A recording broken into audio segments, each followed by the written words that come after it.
नमस्कार, यो AB news खबरको संकेत हो। तपाईं अहिले एबी न्यूज @ 2 मा हुनुहुन्छ। म एलिजा लामिछाने। प्रारम्भमा मूल खबर।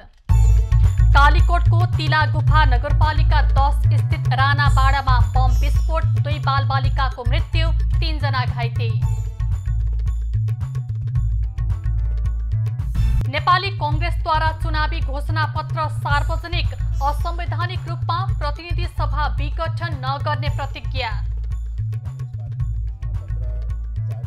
तराई मधेसको ठूलो पर्व छठको दोस्रो दिन आज खरना मनाइँदै व्रतालुले खीर बनाएर साँझ चन्द्रमालाई चढाउने चलन। छठ पूजाको लागि तराई मधेसका नदी, पोखरी तथा जलाशय झकिझकाउ। काठमाडौँको गुहेश्वरी र कमल पोखरीमा पनि विशेष तयारी।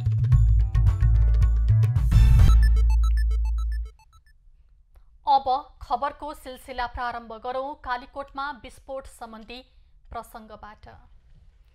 कालीकोटको तिला गुफा नगरपालिका 10 राणाबाडामा बम विस्फोट हुँदा 2 बालबालिकाको मृत्यु भएको छ। आज बिहान 8 बजे राणाबाडाको गोरेटो बाटोमा पुरानो प्रेसर कुकर बम बच्चाहरूले फेला पारी खेलाउने क्रममा विस्फोट हुँदा 3 वर्षीय झरना थापा र 4 वर्षीय सरस्वती राणाको मृत्यु भएको छ। र यसै विषयमा थप जानकारी दिन कालीकोटका प्रहरी नायक उपरीक्षक जयेश्वर रिमाल हामीसँग सम्पर्कमा जोडिनु भएको छ। उपरीक्षकज्यू, यहाँलाई एबी न्यूज खबरमा स्वागत छ।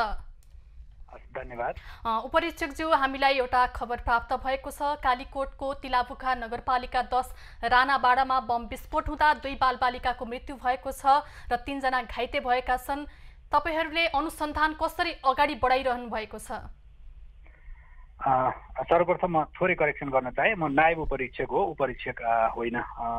अब यसमा यो घटना जुन दुःखद घटना भयो, यो घटनाको सम्बन्धमा हामीलाई खबर प्राप्त भए पश्चात लगत्तै हामीले सम्बन्धित युनिटबाट प्रहरी परिचालन गर्यौं र घटनाको भेरिफिकेसन गर्ने र घाइतेलाई उद्धार गरेर थप उपचारलाई पठाउने व्यवस्था मिलायौं। यसको लागि हामीले समन्वय गरेर नेपाल सरकारसँग अनुरोध गरेर हेलिकप्टरबाट सुर्खेत उपचारलाई पुर्यायौं। यो सुर्खेत उपचारलाई लानुभन्दा अगाडि नै एकजनाको त्यही स्थानीय हस्पिटलमा नै मृत्यु भइसकेको थियो। बाँकी 4 जनालाई हामीले उद्धार गरेर उता पठायौं र सुर्खेत पुगिसकेपछि अर्को एकजना बालिकाको पनि मृत्यु भएको छ। अहिले बाँकी 3 जना चाहिँ उपचारको क्रममा सुर्खेतमा हुनुहुन्छ, कालागाउँ प्रदेश हस्पिटलमा हुनुहुन्छ, उपचाररत हुनुहुन्छ। ती 3 जना मध्ये एकजनाको अवस्था अझै पनि गम्भीर नै छ र उहाँहरूको उपचार भइ नै रहेको छ। अपरेसन सुरु भएको भनेर हामीलाई जानकारी प्राप्त भएको छ त्यहाँको प्रहरीबाट। हामीले घटनाको अनुसन्धानको सम्बन्धमा जिल्ला प्रहरी कार्यालयबाट इन्सपेक्टर साहबको कमान्डमा टोली खटी गइसकेको छ घटनास्थलमा र त्यसैगरी सेनाको पनि क्याप्टेन साहबको कमान्डमा यो पोस्ट ब्लास्ट इन्भेस्टिगेसनको लागि र घटनाको सम्बन्धमा थप डिटेल अनुसन्धान गर्न टोली खटी गएको छ। हामीलाई अहिलेसम्म हाम्रो प्रारम्भिक अनुसन्धानले चाहिँ त्यो बम चाहिँ प्रेसर कुकर बम नभएर यो सकेट बम रहेको हामीले अनुमान गरेका छौँ। अहिलेसम्म प्रारम्भिक अनुसन्धानमा यति कुरा खुलेको छ। चुनावको समय पनि छ। आउँदो मङ्सिर 4 गते प्रदेश र प्रतिनिधि सभाको निर्वाचन हुन गइरहेको छ। अहिलेसम्मको प्रारम्भिक अनुसन्धान हेर्दाखेरि के छ? चुनाव बिथोल्ने प्रयासमा गरिएको हो या अरू कुनै कारण हो? केही जानकारी छ तपाईसँग? अब यो अहिले यकिन चाहिँ भइसकेका छैन, तर अब हाम्रो अनुमान चाहिँ बच्चाहरूले कतै यो पुरानो सकेट बम नै खेलाउने क्रममा विस्फोट भएको र भन्ने हाम्रो अहिलेसम्मको अनुमान चाहिँ त्यो रहेको छ। र विस्फोट भएको नजिकै एउटा सानो हँसिया पनि फेला परेको छ, त्यसबाट पनि बच्चाहरूले त्यसलाई चलाए भन्ने हाम्रो अनुमान छ। यहाँले भने जस्तै चुनाव विरोधी गतिविधि गर्नेहरूले पनि यस्ता घटनाहरू घटाउन सक्छन्, त्यसमा त हामी सजग छौँ र त्यो अनुसारको सूचना सङ्कलन र प्रहरी परिचालन भएकै छ। तर यो घटना चाहिँ अहिले यकिनमै त्यही विरोधी गतिविधि गर्नेहरूले हुन् या पुरानो हो भन्ने सम्बन्धमा अनुसन्धानबाट क्लियर भइ नसकेको कुरा यहाँलाई जानकारी गराउन चाहन्छु। घटना बिहानको 8 बजे भएको रहेछ। घटना भएको कति समयपछि प्रहरी घटनास्थलमा पुगेको थियो? जुन बम विस्फोट भएको भनिएको ठाउँ छ त्यो बस्ती नजिकै रहेको छ कि टाढा रहेको छ? त्यो बम विस्फोट भएको बस्ती घटनास्थल नजिकै केही बस्तीहरू त्यहाँ रहेको छ। त्यही बस्तीहरूमा बस्ने स्थानीय बच्चाहरू नै त्यो खेल्ने क्रममा विस्फोट भएको हो र प्रहरी चाहिँ हामीलाई सूचना प्राप्त भएको 10 मिनेटमा प्रहरी घटनास्थलमा पुगेको थियो र प्रहरीले थप अनुसन्धान र उद्धारको कामहरू गरेको थियो। नायक उपरीक्षकज्यू समय र कुराकानीको लागि धन्यवाद। दर्शकवृन्द, उहाँ हुनुहुन्थ्यो प्रहरी नायक उपरीक्षक जयेश्वर रिमाल। कालीकोटको तिलागुफा नगरपालिका 10 राणाबाडामा बम विस्फोट हुँदा 2 बालबालिकाको मृत्यु भएको छ भने 3 जना घाइते भएका छन् र घाइते मध्ये पनि एकजनाको अवस्था गम्भीर रहेको छ र अहिले प्रहरीले घटनास्थल पुगेर आफ्नो अनुसन्धानलाई अगाडि बढाइरहेको छ। हामीलाई यसै विषयमा जानकारी गराउँदै हुनुहुन्थ्यो। अब लागौं बाँकी खबरतर्फ। सत्तारूढ दल नेपाली कांग्रेसले चुनावी घोषणापत्र सार्वजनिक गरेको छ। मङ्सिर 4 गते हुने प्रदेश र प्रतिनिधि सभा निर्वाचनको लागि कांग्रेसले संविधानको रक्षा, स्थायित्व र समुन्नतिको आधार नेपाली कांग्रेसको नेतृत्वमा अबको सरकार नारा सहितको घोषणापत्र सार्वजनिक गरेको हो। महामन्त्री विश्वप्रकाश शर्मा नेतृत्वमा रहेको 41 सदस्यीय समितिले तयार पारेको घोषणापत्रमा अब संवैधानिक रूपमा प्रतिनिधि सभा विघटन नगर्ने प्रतिज्ञा गरिएको छ। कांग्रेसले दलभित्र वा दलहरूको विवादको कारण प्रतिनिधि सभा विघटन गर्ने अलोकतान्त्रिक र असंवैधानिक कदम नचाल्ने प्रतिज्ञा गरेको हो। महामन्त्री शर्माले घोषणापत्रमा समावेशिताको अनुहारलाई समावेश गरिएको पनि बताए। उनले आगामी निर्वाचनपछि नेपाली कांग्रेस पहिलो पार्टी बन्ने दाबी गर्दै देशलाई अगाडि लिएर जाने क्रममा भ्रष्टाचार कसरी नियन्त्रण गर्ने भन्ने सन्दर्भमा पनि पृथक संकल्पका साथ पार्टी लाग्ने पनि बताए। कांग्रेसले सार्वजनिक पद धारण गरेको हरेक व्यक्तिले प्रत्येक वर्ष सम्पत्ति विवरण सार्वजनिक गर्नुपर्ने र त्यसको लागि बाध्यकारी कानून निर्माण गर्ने प्रतिबद्धता जनाएको छ। कांग्रेसले वार्षिक 2,50,000 रोजगारी सृजना र 5 वर्षमा 12 लाख भन्दा बढी रोजगारी सृजना गरेर जाने प्रतिज्ञा पनि गरेको छ। कांग्रेसको घोषणापत्रमा सरकारी कार्यालयमा रहेका प्रशासनिक झन्झटलाई अन्त्य गर्ने, शहरी क्षेत्रको फोहोरको समस्यालाई दीर्घकालीन समस्या समाधान गर्ने, भूमिहीनहरूको समस्या समाधान गर्ने र सामाजिक विसंगति अन्त्यको दशकको रूपमा देशलाई लैजाने विषय पनि समावेश गरिएको छ। छठ पर्वको आज दोस्रो दिन खरना गरी मनाइँदैछ। शुक्रबारबाट सुरु भएको यस वर्षको छठ पर्वको आज खरना हो। छठ पर्वको दोस्रो दिनलाई खरना भनिन्छ। यस दिन व्रतालुहरूले नुहाएर चोखो भई साँझ पख खीर बनाएर चन्द्रमालाई चढाउने धार्मिक चलन छ। शुक्रबार अरबा, अरबाइन र नहाए खाए दुवै विधिलाई पूरा गरेका व्रतालुले कार्तिक शुक्ल पञ्चमीका दिन आज दिउँसोभरि निराहार व्रत बसी राति सक्खरमा पकाइएको अरबा चामलको खीर कुल देवता र छठी देवीलाई चढाएर प्रसाद स्वरूप खानेछन्। षष्ठी तिथिका दिन आइतबार निराहार व्रत बसेर साँझपख सजी सजाउ गरिएका घाट बनाइएको जलाशयमा पुगेर शरीरको कम्मरसम्मको भागलाई पानीमा डुबाएर अस्ताउँदो सूर्यलाई अर्घ दिने गरिन्छ। यसलाई सजिया घाट भनिन्छ। यसको भोलिपल्ट सप्तमीका दिन सोमबार बिहानै उदाउँदो सूर्यलाई अर्घ दिएपछि छठ पर्व सम्पन्न हुने परम्परा छ। छठको व्रत बस्दा चोखो नीतो, संयम र ब्रह्मचर्य धर्मको पालना गरिएन भने छठ पूजाको फल नपाइने जनविश्वास छ। छठ पर्वको व्रतलाई कठिन व्रतको रूपमा पनि लिइन्छ। छठमा विशेष गरी प्रकृतिको छैटौं अंशबाट उत्पन्न भएकी भगवती देवी छठी माईको पूजा गरिन्छ। देवीले पुत्र नभएकालाई पुत्र, पत्नी नभएकालाई पत्नी, धन नभएकालाई धन प्रदान गरेको कथाहरू उल्लेख गरिएको छ। श्रद्धा र निष्ठापूर्वक मनाइने छठ पर्वको लागि नदी, पोखरी र जलाशयका किनार झकिझकाउ बनाइएको छ। तराई मधेसका विभिन्न ठाउँ र काठमाडौँमा समेत छठ पर्व मनाइँदैछ। पोखरी नै पोखरीको सहरका रूपमा चिनिएको जनकपुरका पोखरीमा छठ पूजाको लागि झकिझकाउ पारिएको छ। जनकपुरको गंगासागर, धनुषसागर, दशरथ तलाउ, जानकी सरोवर, गोरधोई, अग्निकुण्डलाई सजाइएको छ। काठमाडौँको गुहेश्वरी, कमल पोखरी लगायतका ठाउँमा पनि नदी तथा पोखरी किनारका दायाँ बायाँ आकर्षक रूपमा सिंगारेर छठघाट बनाइएको छ। कार्तिक शुक्ल चतुर्थीको दिनदेखि सुरु हुने यो पर्व सप्तमीका तिथिका दिन सम्पन्न हुन्छ। यो पर्वमा सूर्यदेवको उपासना गरिन्छ। मिथिला अञ्चलको महापर्व छठको लागि जनकपुर धामका पोखरीहरूलाई विशेष रूपले सजाइएको छ। जनकपुरमा सबैभन्दा उत्सवका साथ मनाइने छठ पर्व अवलोकन गर्नको लागि नेपालका विभिन्न जिल्लाका अतिरिक्त भारतबाट पनि पर्यटकहरू जनकपुर पुगेका छन्। रौतहटमा पनि छठ पर्वको उल्लास छाएको छ। रौतहटका मुख्य बजारहरूमा छठ पूजाको लागि आवश्यक पर्ने तरकारी, फलफूल तथा मिठाई किन्नेको घुइँचो लागेको छ भने नदी किनार, तलाउ र पोखरीहरू छठ पूजाको लागि विशेष रूपले सजाइएको छ। छठको दोस्रो दिन आज व्रतालुहरूले खरना मनाउँदैछन्। लोक आस्थाको पर्व छठलाई समानताको प्रतीकको रूपमा पनि लिने गरिएको छ।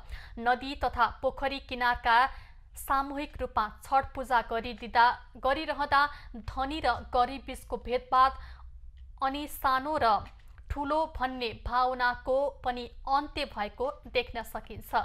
खास गरी उपेक्षित मानिने डुम समुदायले बनाएको बाँसको चोयाको सुपली, नाङ्लो र डालाको प्रयोग गरी यस पर्वले छुवाछुतको खाडललाई पुर्ने काम पनि गरेको छ भने समाजमा सबै मानिसको अस्तित्व हुन्छ भन्ने समेत स्वीकार गरेको छ। डुम समुदायलाई यतिखेर आफूले बनाएको बाँसका सामग्री बेच्न भ्याइ नभएछ। छठ पर्वमा पुरोहित वा पुजारीको प्रयोग हुँदैन। अन्य पर्वहरूमा पुजारी र पण्डितले विधिपूर्वक पूजा गराए पनि छठमा पुजारीको प्रयोग हुँदैन। व्रतालुहरूले पूर्ण विधि विधान स्वयं आफूले नै भक्तिभावका साथ गरी 4 दिने पूजा गर्ने परम्परा गर्ने गर्दछन्। दर्शकवृन्द, मिथिला अञ्चलको महापर्व छठको लागि जनकपुर धामका पोखरीहरूलाई पनि विशेष रूपले सजाइएको छ। जनकपुर धाममा सबैभन्दा उत्सवका साथ मनाइने छठ पर्व अवलोकन गर्नको लागि नेपालका विभिन्न जिल्लाका साथै भारतबाट पनि पर्यटकहरू जनकपुर आइपुगेका छन् र यसै विषयमा थप जानकारी दिन जनकपुरबाट हाम्रा खबरदाता सुजित झा हामीसँग सम्पर्कमा जोडिनु भएको छ। सुजित, जनकपुरमा छठ पर्वको तयारी कस्तो हुँदैछ, रौनक कस्तो छ, त्यहाँ जानकारी गराउनुहोस्। एलिजा, यो जनकपुरको विवाह पञ्चमी पछि या जानकी नवमी, रामनवमी र छठ, यो 4वटा पर्व चाहिँ मुख्य रूपले सबैभन्दा उत्सवका साथ मनाउने गरिन्छ र यसमा चाहिँ नेपालका विभिन्न जिल्ला कति भारतबाट पनि ठुलो सङ्ख्यामा भक्तजनहरू जनकपुर आउने गर्छन्। तेस्रो मुलुकबाट पनि निकै सङ्ख्यामा भक्तजनहरू या यो छठ पर्व हेर्न मानिसहरू आएका छन् र त्यसको प्रभाव चाहिँ यहाँका होटलहरू पुरै भरिएको छ भने अन्य ठाउँहरूमा पनि बाँसको चाहिँ पुरै बाँस भरिएको छ र जहाँसम्म पोखरी सजाउनेको कुरो रहेको छ, अरू ठाउँभन्दा जनकपुरको उत्सव बेग्लै भएका कारणले दसैँ तिहार सकिने बित्तिकै यो छठको पोखरीहरूलाई, जो फोहोर पोखरीहरू थिए त्यसलाई सफाई गरी चारैतिर बल्ब बत्ती, झिलिमिली बत्तीहरू लगाइएको छ र पुरै छठका कारणले जनकपुर दुल्ही झै सिँगारिएको जस्तो लागिरहेको छ। ठाउँ ठाउँमा पण्डालहरू लगाइएको छ, पोखरीहरूलाई सजाइएको छ र आज छठ चाहिँ दोस्रो दिन परेकाले पनि खरना रहेका छन् र खरनाका कारणले पनि पोखरीहरूको चाहिँ रौनकता देखिएको छ। किनकि भोलि चाहिँ अस्ताउँदो सूर्य र त्यसको एक दिनपछि चाहिँ उदाउँदो सूर्यलाई अर्घ दिने भएका कारणले पनि आजको चाहिँ विशेष महत्त्व रहेको छ। एलिजा, सुजित, जस्तो कि छठ पर्व अन्तर्गत आज खरना मनाइँदैछ, खरनामा चाहिँ के गरिन्छ यस विषयमा नि जानकारी गराउनुहोस् न। एलिजा, मुख्य रूपले यो खरना चाहिँ आफ्नो कुलदेवीको पूजा गर्ने गरिन्छ। किनकि कुनै उत्सव गर्दा, कुनै पूजा प्रारम्भ गर्दा सबैभन्दा पहिला चाहिँ कुलदेवीलाई आराधना गर्नुपर्छ। हामीले चाहिँ सूर्यको पूजा गर्न गइरहेछौँ र त्यसका लागि आदेशको रूपमा चाहिँ यो खरनालाई लिने गरिन्छ।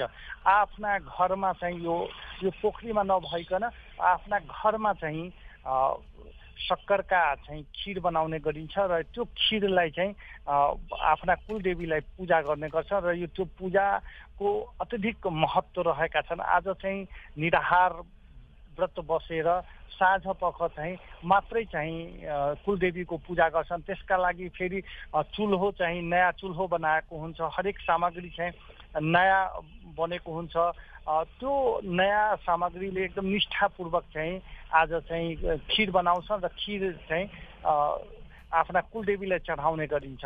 यो खरना भनेको यही कुलदेवी हिजो चाहिँ अरबा अरबाइन या नुहाई खाइरहेको थियो, हिजोदेखि नै चाहिँ शुद्धि भोजन या शुद्धि कार्यमा चाहिँ जो छठका व्रतीहरू रहेका छन् ती लागिसकेका छन् र आज चाहिँ कुलदेवीबाट आदेश लिइसकेपछि कति ठाउँमा जनकपुरका जस्तै गङ्गा सागर अर्गजा सागर लगायतका पोखरीहरूमा आज राति नै चाहिँ प्रसादी लिएर कतिजना भक्तजनहरू आइसक्छन्। त्यसको पछाडि चाहिँ त्यहाँ आदेश लिइसकेपछि पोखरीमा जुन बेला पनि जान सकिन्छ र यो उदाउँदो सूर्यको अर्घपछि मात्रै आफ्ना घर फर्कने पनि देखिएको छ। यसको पछाडि कुनै वैज्ञानिक वा धार्मिक कारण नभइकन प्रमुख पोखरीहरूमा ठाउँको अभाव पनि भन्न सकिन्छ। एलिजा सुजित, जस्तो कि तपाईँले नि जानकारी गराउनु भयो कि जनकपुरमा छठ पर्व अवलोकन गर्नको लागि नेपालका विभिन्न जिल्ला लगायत भारतबाट पनि पर्यटकहरू जनकपुर आइपुगेका छन् भन्नुभएको छ। जनकपुरमा चहल पहल पनि निकै होला, के छ त्यहाँको सुरक्षा व्यवस्था कसरी मिलाइएको छ? भक्तजनहरू धेरै ठाउँबाट आउने भएकाले घाटहरूमा उनीहरूलाई बस्ने व्यवस्था चाहिँ कसरी मिलाइएको छ? घाटमा खास गरेर व्रतीहरू नै बस्ने गर्छन्। त्यसमा चाहिँ भक्तजनहरू घाटको छेउबाट अवलोकन मात्रै गर्ने गर्छन्। त्यसकारण चाहिँ आज नै सुरक्षाको व्यवस्था त्यस्तो देखिएको छैन। तर चाहिँ चौकहरूमा नेपाल प्रहरी सशस्त्र प्रहरी पनि देखिएका छन् भने अहिले चुनावमा खटिएका बम प्रहरीहरूलाई बम पुलिसहरूलाई पनि त्यो रूपमा चाहिँ परिचालन गरिएको छ। यो चौकहरूमा यस्तो देखिएको छ त्यहाँ, किनकि आज अधिकांश चौकहरूमा भिड चाहिँ जो चाहिँ खास गरेर सामग्री पूजाका सामग्री लिनेहरूको निकै भिड देखिएको छ। त्यसकारणले पनि त्यहाँ चौकहरूको चाहिँ विशेष सुरक्षा गरिएको छ। पोखरीहरूको जहाँसम्म छ अहिले चाहिँ युवा क्लबहरू जो चाहिँ पोखरीका आयोजना गर्ने गर्छन् तिनीहरूले अहिले सजाउने कार्यमा लागेका कारणले तिनीहरू नै चाहिँ अहिले त्यहाँको सुरक्षा या अन्य कार्यहरू स्थानीय युवा क्लबहरू जो चाहिँ छठका आयोजनामा लागेकाहरू छन् तिनीहरूले गरिरहेका छन्। तर खास गरेर आज रातिदेखि चाहिँ सुरक्षाको निकै व्यवस्था गरिने कुरा यहाँको जिल्ला प्रहरी कार्यालय धनुषाका प्रहरी उपरीक्षकले बताएका छन्। हरेक पोखरीमा चाहिँ सुरक्षाकर्मी रहनेछन् र ती सुरक्षाकर्मीहरू रातिभरि मात्रै नभई एकैचोटि उदाउँदो सूर्यको अर्घ सकिसकेपछि मात्रै त्यहाँबाट चाहिँ हटाइने कुरा त्यहाँ यहाँका प्रहरी अधिकारीहरूले बताएका छन्।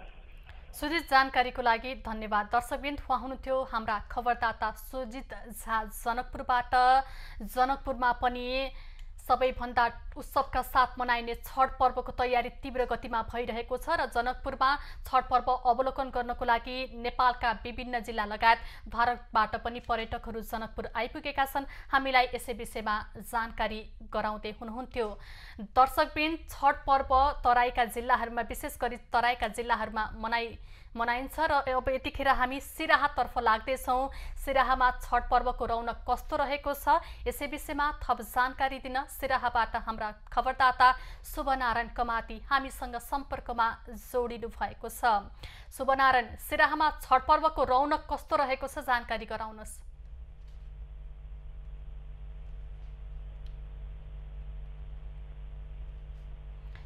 शुभनारायण, सिराहामा छठ पर्वको रौनक कस्तो रहेको छ, जानकारी गराउनुहोस्।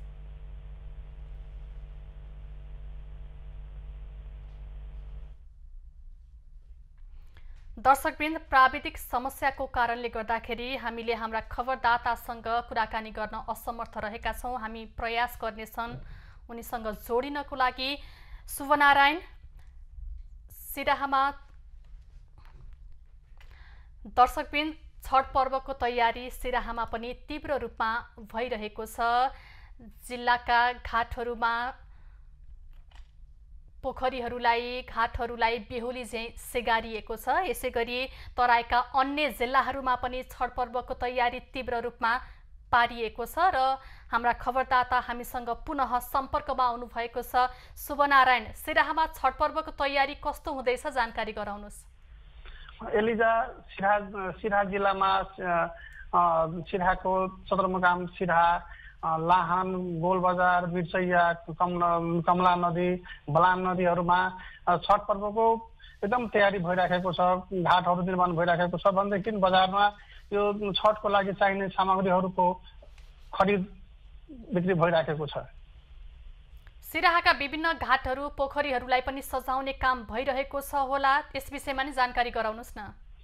एलिजा, सिराहामा सिराहा लगायतका सिराहा सदरमुकाम भयो, मिर्सैया, गोलबजार, लाहानमा जुन छठ हुने घाटहरूमा डोली चाहिँ सिँगारिएको छ भनेदेखि बजारमा छठमा चाहिने सामग्रीहरूको एकदम खरिदको लागि बजारमा भिड लागेको छ र कतिपय घाटहरू अन्तिम अवस्थामा सजाउने कामहरू भइरहेको, कतिपय सम्पन्न भइसकेको छ भनेदेखि कतिपय सजाउने काम भइराखेको छ। शुभनारायण, जस्तो कि सिराहा जिल्ला लगायत अन्य जिल्लाबाट पनि पर्यटकहरू छठ पर्व अवलोकन गर्नको लागि आउने गर्छन्, उनीहरूलाई चाहिँ व्यवस्थित कसरी पारिएको छ, साथै सिराहामा सुरक्षा व्यवस्था अहिले छठ पर्वलाई लक्षित गरेर कस्तो पारिएको छ? एलिजा, सिराहा जिल्लामा छठ पर्वमा त्यस्तो कुनै घटना नघटोस् भनेर जिल्ला प्रहरी कार्यालय सिराहाको दिएको जानकारी अनुसार 667 प्रहरीहरू खटाइएको छ भनेदेखि 68वटा पिकेट टोली, 40वटा मोबाइल टोली, त्यसै गरी हाइवे पेट्रोलिङहरू बढाइएको छ कि छठ पर्वमा त्यस्तो कुनै घटना नघटोस् भनेर। र त्यसै गरी सिराहामा छठ पर्व हेर्नको लागि अन्य जिल्लाहरूबाट आउने पर्यटकहरूको लागि एकदम व्यवस्थित रूपले सिराहाको लाहानमा, सिराहा सदरमुकाममा, त्यसै गरी सिराहाको पश्चिमी एरिया बन्दीपुरमा, कमलामा हेर्नको लागि पर्यटकहरूको लागि व्यवस्था गरिएको छ। शुभनारायण, जानकारीको लागि धन्यवाद। दर्शकबिन, उहाँ हुनुहुन्थ्यो हाम्रा खबरदाता शुभनारायण कामती सिराहाबाट। सिराहामा पनि छठ पर्वको तयारी तीव्र भइरहेको छ, हामीलाई यसै विषयमा जानकारी गराउँदै हुनुहुन्थ्यो। अब लागौं बाँकी खबरतर्फ। छठ पर्वको तयारी पर्सा जिल्लामा पनि तीव्र रूपमा भइरहेको छ। जिल्लाका साथै वीरगञ्जमा छठ पूजा गर्ने मुख्य केन्द्र घडीहरुवा पोखरीलाई बेहुली झैं सिंगारिएको छ। वीरगञ्जको घडीहरुवा पोखरीमा छठ पूजा गर्न 1 लाख भन्दा माथि भक्तजन आउने गर्दछन्।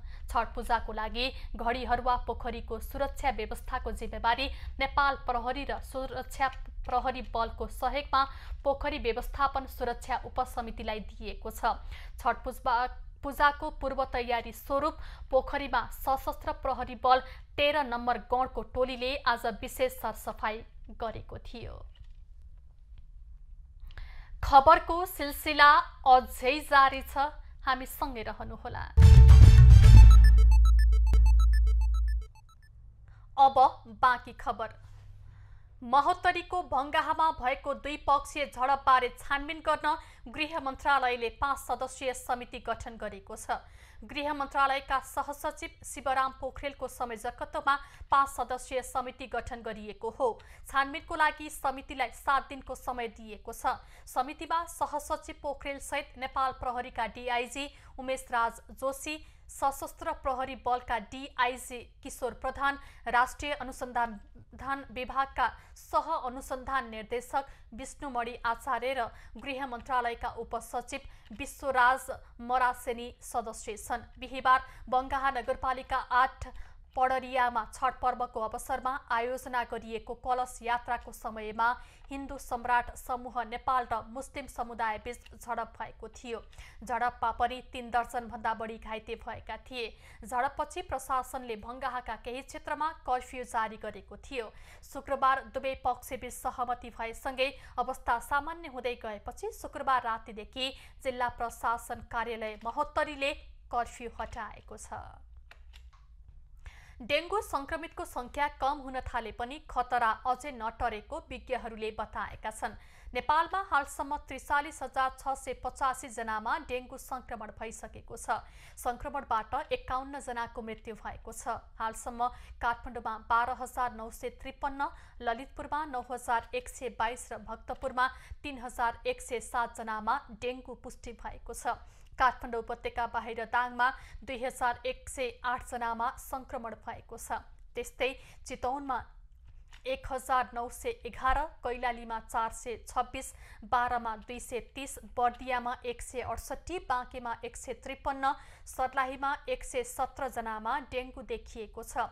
पछिल्लो केही समय यता भने संक्रमण दर घटेको देखिन्छ। गत सेप्टेम्बरमा 27,000मा डेङ्गु संक्रमण पुष्टि भएको थियो। अक्टोबर अन्तिम सातासम्म 13,000मा पुष्टि भएको छ। तथ्याङ्कले डेङ्गु संक्रमितको संख्या 50%ले घटेको देखाएको छ। चिसो मौसमको सुरुवातसँगै नेपालमा डेङ्गु संक्रमितको संख्या कम भएको हो। डेङ्गु फैलाउने एसिड प्रजातिको लामखुट्टे कम भइ नसकेकाले अहिले नै डेङ्गुको प्रकोप हटि नसकेको चिकित्सकहरूले बताएका छन्। यो वर्ष पनि मङ्सिर दोस्रो सातासम्म रहन सक्ने अनुमान छ। प्रतिनिधि सभा र प्रदेशसभा निर्वाचन नजिकिएसँगै यति बेला उम्मेद्वारहरू घर दैलो अभियानमा जुटिरहेका छन्। तर मतदाताहरू भने निर्वाचनलाई लिएर उत्साहित देखिँदैनन्। विगतको परिणामलाई लिएर उनीहरूमा निर्वाचनप्रति वितृष्णा जागेको देखिन्छ। हामी काठमाडौँ निर्वाचन क्षेत्र नम्बर 6 अन्तर्गत तारकेश्वर नगरपालिकाको वडा नम्बर 6 मा छौं। प्रदेश र प्रतिनिधि सभा निर्वाचन नजिकिँदै गर्दा यहाँका मतदातासँग निर्वाचनसँग सम्बन्धित कुरा गरेका छौं। भ्रष्टाचारको आरोपहरू उनीहरूलाई नलागोस्, उनीहरूले जनतालाई दुःख नदिउन्, उनीहरूले कानुनी शासन गरून्, उनीहरू जनताको सेवकका रूपमा काम गरून्, जनताको चाहना मेरो चाहना हो भन्ने ढङ्गले उनीहरूले काम गरे भने पुगिहाल्छ। अरू त्यस्तो धेरै केही छैन। पुराना जनप्रतिनिधिहरूले प्रतिबद्धता पूरा नगर्दा दिक्क बनेका जनताहरू अब भने नयाँ अनुहारको खोजीमा छन्।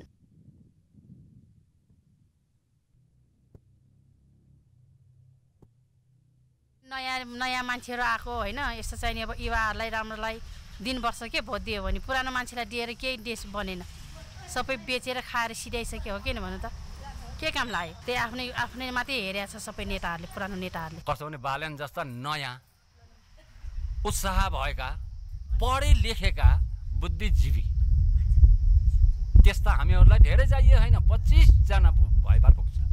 प्रदेश सभा र प्रतिनिधि सभा गरी कुल 49 जनाले उम्मेदवारी दर्ता गराएका यस क्षेत्रमा प्रतिनिधि सभातर्फ सत्ता गठबन्धनबाट पूर्व रक्षा मन्त्री समेत रहेका नेपाली कांग्रेसका भीमसेन दास प्रधान र नेकपा एमालेबाट पूर्व प्रहरी महानिरीक्षक सर्वेन्द्र खनालले पनि उम्मेदवारी दर्ता गराएका छन्। मतदाताको रोजाइमा पुराना अनुहार या नयाँ अनुहार पर्छन्, त्यो हेर्नका लागि भने मङ्सिर 4 गते नै कुर्नुपर्ने हुन्छ। क्यामेरामा शैलेन्द्र गोविन्द अमत्यका साथ निशा देउजा, काठमाडौँ क्षेत्र नम्बर 6 तारकेश्वर। मङ्सिर 4 गते हुने प्रतिनिधि सभा र प्रदेशसभा सदस्य निर्वाचनको प्रचार प्रसारका क्रममा सिराहा र धनुषा जिल्लामा दलहरूले आचार संहिताको उल्लङ्घन गरिरहेका छन्। राजनीतिक दलहरूले चुनाव प्रचार प्रसारको लागि घर दैलो पुग्ने क्रममा शक्ति प्रदर्शन समेत गर्ने गरेका छन्। सिराहा क्षेत्र नम्बर 4 मा दलहरूले निर्वाचन आयोगले जारी गरेको निर्देशन विपरीत बाजा सहित प्रचार प्रसार गरिरहेका छन्।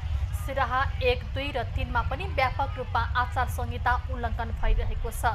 भारतीय सवारी साधनलाई निषेध गरिए पनि चुनाव प्रसार प्रसारमा भारतीय नम्बर प्लेट भएका गाडीहरूको व्यापक रूपमा प्रयोग भइरहेको छ। त्यस्तै धनुषा क्षेत्र नम्बर 2 मा पनि आचार संहिता विपरीत ठुलठुला ब्यानर, झण्डा, सामुदायिक विद्यालय, सार्वजनिक सडक पोलमा झुन्डाइएको छ। प्रचार सामग्री सार्वजनिक स्थलमा टाँस्ने प्रतिस्पर्धा नै चल्दा केही दिन यता गाउँ सहर रङ्गिएका छन्। सिराहा र धनुषाका धेरै जसो क्षेत्रमा आचार संहिता उल्लङ्घन भइरहँदा पनि अनुगमनको अधिकार पाएका निकायहरू मूकदर्शक बनेका छन्। सम्बन्धित निर्वाचन क्षेत्रका निर्वाचन अधिकृतको कार्यालय, प्रहरी र स्थानीय प्रशासनले आचार संहिता पालना गराउनमा चासो नदिँदा निर्वाचन स्वच्छ, निष्पक्ष र पारदर्शी हुनेमा आशंका उब्जिएको छ।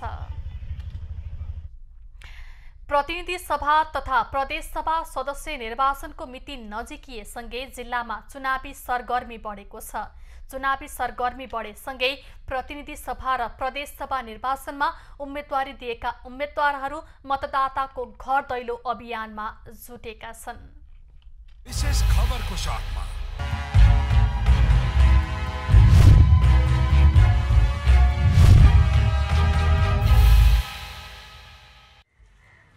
निर्वाचन मिति नजिकिँदै जाँदा काभ्रेमा उम्मेदवारले घर दैलो लगायत प्रचार कार्यक्रमलाई तीव्रता दिएका छन्।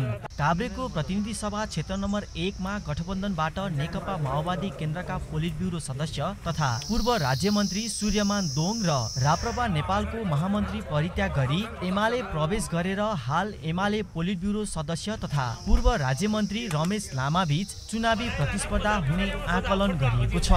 दुवै उम्मेदवार आफ्नो एजेन्डा लिएर भोट माग्न व्यस्त रहेका छन्। चाहे यहाँको उकालो बाटो होस्, चाहे बस पार्कको कुरा होस्, चाहे यहाँका बृहत खानेपानीका कुरा होस्, यहाँका मठ मन्दिरका कुरा होस्, सबै विषयवस्तुहरू हाम्रा साझा सवाल हुन्। हामी ती विषयवस्तुहरूसँग बढी केन्द्रीकृत हुने उद्देश्यसहित हामीले हाम्रा आज एउटा आधारभूत कामहरूको बारेमा यसरी गठबन्धन गरेका छौँ। पाँच पटक प्रधानमन्त्री भएको अहिलेका मन्त्री परिषदका अध्यक्ष नेपाली जनताले सम्झन लागेको, नेपाली विद्यार्थीले, महिलाले, युवाले अथवा वृद्धले अथवा आम नेपाली जनताले सम्झन लागेको एउटा कार्यक्रम भन्नुहोस् न भन्दा उहाँसँग जवाब छैन। यसैबीच प्रतिनिधि सभा क्षेत्र नम्बर 2 मा गठबन्धनको तर्फबाट नेपाली कांग्रेसका पूर्व केन्द्रीय सदस्य तथा पार्टी जिल्ला पूर्व सभापति शिवप्रसाद हुमागाई र नेकपा एमालेको तर्फबाट पूर्व मन्त्री तथा पोलिट ब्युरो सदस्य गोकुल प्रसाद बास्कोटाले उम्मेदवारी दर्ता गराएपछि मतदाताले यस क्षेत्रको निर्वाचनलाई बढी चासोका साथ हेरिरहेका छन्। आफ्नो जनताको पीर मर्का आवश्यकतालाई विशेष पहल कदमी लिनुपर्ने हो। त्यसरी मात्रै यहाँको बाटोको आवश्यकता, यहाँको खानेपानीको आवश्यकता, यहाँको विद्यालयहरूमा गुणस्तरीय शिक्षा प्रदान गर्ने जनताले चाहेको, काभ्रे जिल्लाले खोजेको, खास गरिकन जनताको जीवनमा परिवर्तन गराउने आन्दोलनको निरन्तरता र त्यसको पूर्णतातर्फको यात्रामा जनतासित हामीले गरेको हातेमालोको अपिललाई उहाँहरूले आत्मसात गरेर हामीलाई साथ दिनुहुनेछ भन्ने म विश्वास लिन्छु। प्रतिनिधि सभामा 2 र प्रदेश सभामा 4 निर्वाचन क्षेत्र रहेको काभ्रेमा आगामी मङ्सिर 4 गते हुने प्रतिनिधि सभा सदस्य र प्रदेश सभा सदस्य निर्वाचनका लागि काभ्रेमा 64 जना प्रतिस्पर्धी रहेका छन्। 2 प्रतिनिधि सभा क्षेत्र र 4 प्रदेश सभा क्षेत्र रहेको काभ्रे जिल्लामा 6 पदका लागि 64 जना प्रतिस्पर्धी रहेका हुन्। दुवै उम्मेदवार आफ्नो एजेन्डा लिएर भोट माग्न व्यस्त छन्। जिल्लाका सबै निर्वाचन क्षेत्रमा मुख्य रूपमा सत्तारूढ गठबन्धन र नेपाल कम्युनिस्ट पार्टी एमाले बीच नै चुनावी प्रतिस्पर्धा हुने देखिएको छ।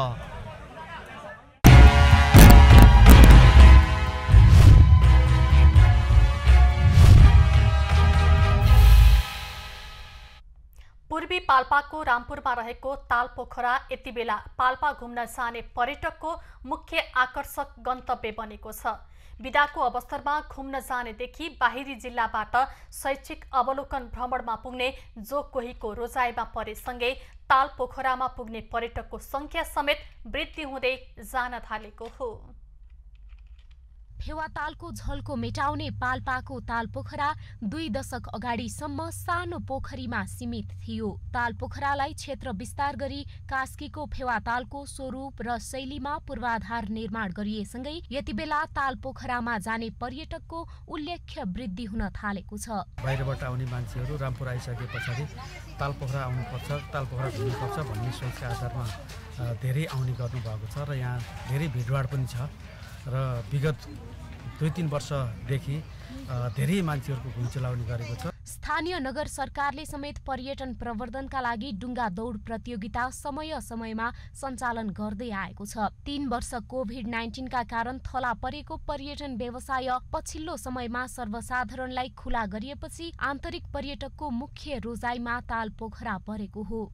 दसैँ तिहारको यो बिचको सिजनमा झन्डै अब 500-600 जना चाहिँ यहाँ पर्यटकहरू आइराख्नु भएको छ र कतिपय चाहिँ फोटो खिचेर घुमेर रमाइलो गरेर जानुहुन्छ। ताल पोखरालाई लुम्बिनी प्रदेश सरकारले 100 पर्यटकीय गन्तव्य स्थलका रूपमा घोषणा गरेपछि यहाँ पर्यटकको चहल पहल अझ बढेको हो। राष्ट्रिय गौरवको आयोजना काली गण्डकी करिडोरले समेत दाहिने परेको यस तालमा पाल्पा सहित छिमेकी जिल्लाहरू रूपन्देही, स्याङ्जा, तनहु, पूर्वी नवलपरासी लगायतका जिल्लाहरूबाट अवलोकनका लागि पर्यटक पुग्ने गरेका छन्।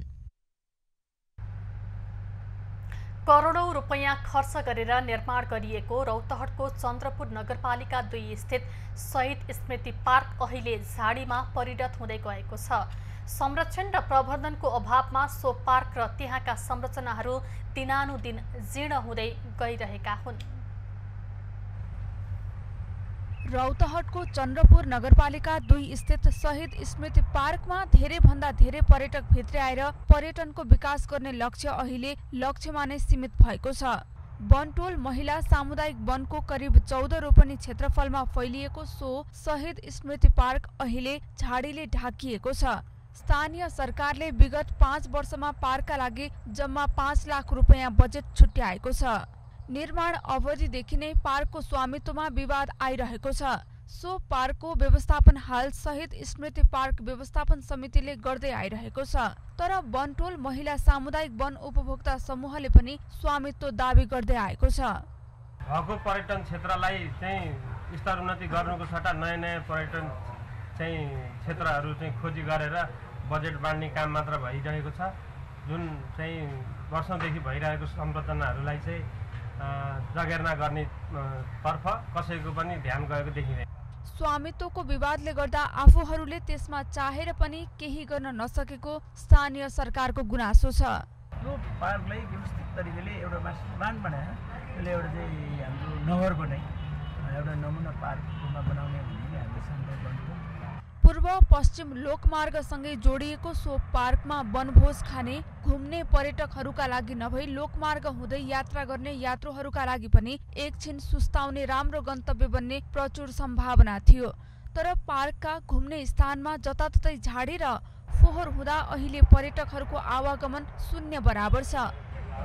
चन्द्रपुर नगरपालिकाले हाम्रो यो स्मारकलाई चाहिँ बजेटको व्यवस्थापन गरेन। थोरै पैसा हालेको छ, 5 लाख हालेको छ, 5 लाख के हुन्छ? त्यस्तो हिसाबले गर्दाखेरि चाहिँ पर्यटकीय हिसाबमा चाहिँ त्यसलाई अगाडि बढाउन सकिरहेको छैन। पार्कमा हाल शहीद स्तम्भ, 4वटा पोखरी, चिल्ड्रेन पार्क, चौतारा लगायतका संरचनाहरू रहेका छन्। खबरको सिलसिला अझै जारी छ, हामी सँगै रहनुहोला। अब पालो खास खबरको।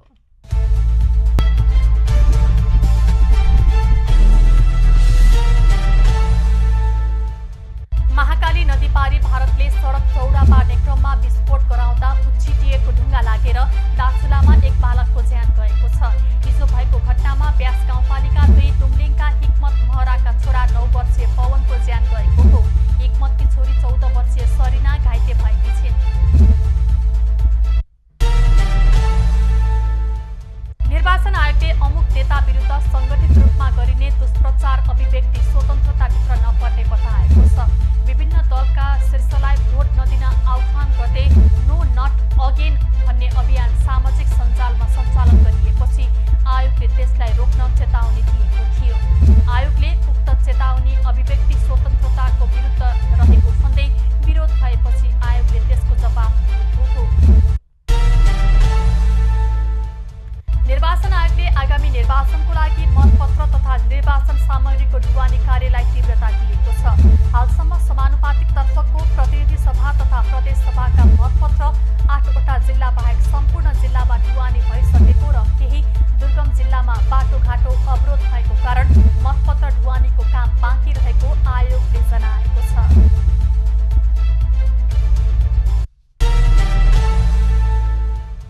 प्रमुख प्रतिपक्षी नेकपा एमालेका नेता भीम रावलले सत्ता गठबन्धनका दलले सिद्धान्त आदर्शलाई तिलाञ्जली दिएर नेपाली राजनीतिलाई विकृति बनाएको आरोप लगाएका छन्।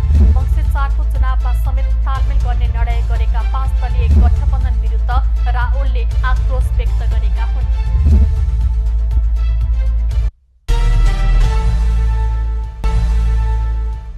समाजवादी पार्टीका वरिष्ठ नेता तथा रामपुरका विधायक आजम खानको विधानसभा सदस्यता खारेज गरिएको छ। लोकसभा चुनावको समयमा खानलाई घृणायुक्त भाषण सम्बन्धी मुद्दामा सजाय दिएको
abnews@मौसमको।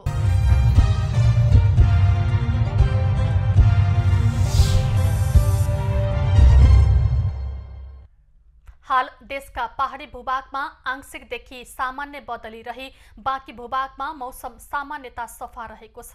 अपराह्न प्रदेश 1 बागमती र लुम्बिनी प्रदेशका पहाडी भूभागका 1-2 स्थानमा हल्का वर्षाको सम्भावना रहेको जल तथा मौसम पूर्वानुमान महाशाखाले जनाएको छ। काठमाडौँ उपत्यकाको आजको अधिकतम तापक्रम 27 डिग्री सेल्सियस र न्यूनतम तापक्रम 12 डिग्री सेल्सियस बीच रहने अनुमान गरिएको छ। आज सूर्योदय बिहान 6:08 भयो भने सूर्यास्त साँझ 5:28 हुनेछ। आज देशभरको मौसम कस्तो रहला त हेरौं देशका विभिन्न स्थानको अनुमानित मौसमी अवस्था।